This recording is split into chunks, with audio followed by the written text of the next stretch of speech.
This is PSN Newsrun, streaming exclusively on YouTube. Welcome to PSN Newsrun. The headlines: tension in Abuja as police clash with free Nnamdi Kanu now protesters. Federal government deports 51 foreigners convicted of cybercrime in nationwide crackdown. And on sports, mixed fortunes for Nigeria. Remo stars Crumble 5-1 as Team Nigeria shines in 16 gold in Burkina Faso. Stay with us for details of these stories and more on PSN Newsrun.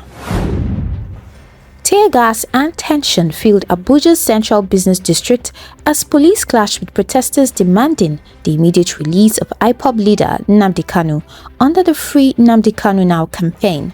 Our correspondent Samuel Akpan was on ground to cover the protest. Police are just lawless. People are going on their business, they are targeting them. See, I'm going on my own business, they are targeting me. Can you see that? For no reason. Just first and see gas everywhere. For no reason. So you can't go out again because you part of the protest. What do I have to do with Ore? Are they not supposed to go and arrest Ore instead of targeting people? We are not protesting. We are not protesting. Do I look like somebody that will protest? See people. Are these protesters? In Abuja's central business district as security operatives clashed with protesters demanding the release of detained IPOB leader Nnamdi Kanu. The Free Nnamdi Kanu Now protest, convened by activist Omoyele Sowore, drew dozens of supporters who gathered early Monday morning calling for the separatist leader's release. Demonstration quickly escalated into chaos when police attempted to disperse the crowd, leading to running battles and traffic disruptions in parts of the city. Kanu, who was first arrested in 2015, has now spent over 2,100 days in detention after his initial bail in 2017 and subsequent flight from Nigeria. He was rearrested and repatriated from Kenya in 2021. According to reports, more than 1,000 people have died in violence linked to his movements in the southeast since 2021, with economic losses estimated at over 7.6 trillion naira. Mohammed, convener of the Good Governance protest, a group calling for Kanu's continued detention, urged the government to resist pressure from agitators. As I'm talking to you, over 1,200 northerners were murdered in the southeast because of his hate speech. Over 400 of our security personnel have been murdered over the years because of police station. Over 200 police stations have been burned to the ground. A lot of damages have been done to the economy of this country. Billions of naira were damaged in properties as far as this country is concerned. And even the legal tussle that is ongoing, if you check, it is him and his legal team that are frustrating the process. What we are saying as people, we are not against anybody, but we are telling the country that nobody should put Nigeria under any political pressure to release anybody, especially criminals and terrorists, whether Nnamdi Kanu or anybody. That is what we are saying. As the debate deepens over justice, security and free expression, Monday's protests highlight once again the deep divisions and complex realities surrounding Nnamdi Kanu's case. This is Samuel Akpan, reporting for PS News. In a major crackdown on cybercrime, the federal government has deported 51 foreign nationals convicted of internet fraud, marking the latest phase in Nigeria's ongoing effort to protect its digital and financial systems. Here's Miriam with details. In a sweeping move against cybercrime, the federal government has deported 51 foreign nationals convicted of internet fraud and cyber terrorism offenses, completing the repatriation of 192 offenders from Nigeria. The final group of 51 deportees, 50 Chinese nationals and 1 Tunisian, was sent out of the country October 16, 2025.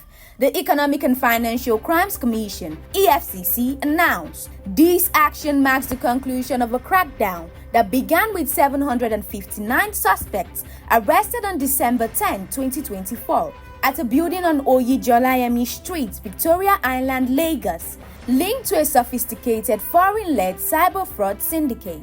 The deported individuals were all convicted by the Federal High Court in Lagos on charges of cyber terrorism, money laundering, and running a Ponzi-style online scheme under the guise of Genting International Co. Limited. In announcing the culmination of the exercise, EFCC spokesperson Dele Oyewole said the joint operation with Nigerian Immigration Service and the Nigerian Correctional Service sends a clear message that Nigeria will no longer harbor international fraud networks. Officials credited the success to improved intelligence sharing and strengthening interagency collaboration. Civil society groups such as Civil Society Legislative Advocacy Center have also praised the move. Dodo stressed the need for continued oversight to prevent cybercrimes from shifting operation elsewhere. As Nigeria marks a milestone in its fight against cyber threats, authorities say the next phase will focus on disrupting local networks and strengthening global partnership to protect the country's digital space and financial ecosystem. Marianne Abuja, PS News. Edo State healthcare sector faces fresh tension as medical workers vow to proceed with a warning strike despite Governor Monday Okpebolo's appeal for restraint. Daniel filed in this report. Tension is brewing in Edo State's health sector as medical workers remain adamant about embarking on a warning strike despite pleas from the government to reconsider their stance. The state chapter of the National Association of Government General Medical and Dental Practitioners announced a 3-day warning strike over unpaid entitlements, poor welfare conditions, and lack of essential medical supplies across hospitals. The group says the industrial action will begin on Wednesday if their demands are not met. Governor Monday Okpebolo has condemned the move, describing it as ill-timed and counterproductive, given ongoing negotiations with the union. The governor assured that his administration is addressing the concerns raised, urging the doctors to prioritize the welfare of patients and public health stability. Health services across Edo's general hospitals are already experiencing disruptions, raising fears of a full-scale shutdown if talks fail. As negotiations continue, the spotlight remains on whether dialogue or defiance will determine the future of healthcare delivery in Edo State. Daniel Okejeme, PS News. In Paris, a daring daylight robbery has stunned the world as thieves stormed the Louvre Museum and made away with priceless French crown jewels in a heist that's raising serious questions about security at one of the world's most famous museums. Here are the details. In a brazen morning raid at Paris Louvre Museum, thieves made off with priceless French crown jewels in one of the most audacious museum robberies in recent history. On Sunday, October 19, 2025, around 9:30 a.m., a gang of 3 to 4 thieves used a truck-mounted lift to scale a window of the Louvre's famed Galerie d'Apollon, the hall that houses the French crown jewels. The raid was completed in under 7 minutes. They smashed 2 high-security glass cases and stole 8 to 9 historic objects, including emerald and diamond necklaces, once owned by Empress Marie-Louise and Queen Hortense, and the tiara and brooch of Empress Eugenie. The crown of Eugenie, covered in over 1,300 diamonds and emeralds, was recovered outside the museum, damaged. The thieves escaped on scooters, leaving a trail of high-end tools and a massive security embarrassment behind them.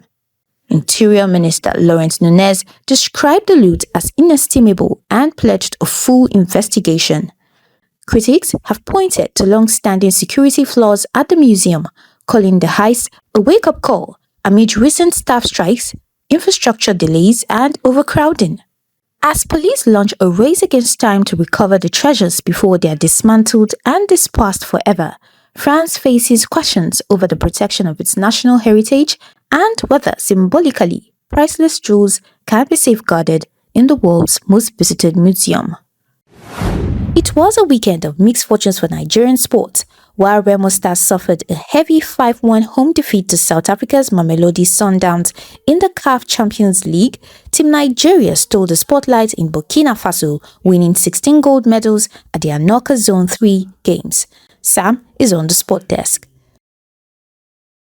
It was a weekend of contrasting emotions for Nigerian sports. Heartbreaking football and triumph in athletics as Remo Stars suffered a 5-1 defeat to South Africans Mamelodi Sundowns in the CAF Champions League, while Team Nigeria dominated the Anoka Zone 3 games in Burkina Faso with a stunning medal haul. In Abuja, Ogun State capital, the Nigerian champions were overpowered by Mamelodi Sundowns in the CAF Champions League second preliminary round on Sunday. The visitors controlled the match from start to finish, scoring 5 goals at the MKO Abiola Sports Arena. Tashreeq Matthews opened the scoring in the 12th minute before Peter Salahuli made it 2-0 just before halftime. The South Africans maintained their dominance, adding 3 more goals in the second half from Miguel Raishana, Arthur Sales and Katlego Nsabelang, while Samson Olasupo's 77th minute strike was only a consolation. The result leaves Remo Stars with a near impossible task ahead of second leg in Pretoria, with Sundowns holding a commanding advantage. Meanwhile, in Ouagadougou, Burkina Faso, Nigeria's athletes lifted the nation's spirit with a stellar performance in the Anoka Zone 3 games, winning 16 gold, 3 silver and 2 bronze medals after 5 days of intense competition across 4 sports: badminton, taekwondo, weightlifting and wrestling.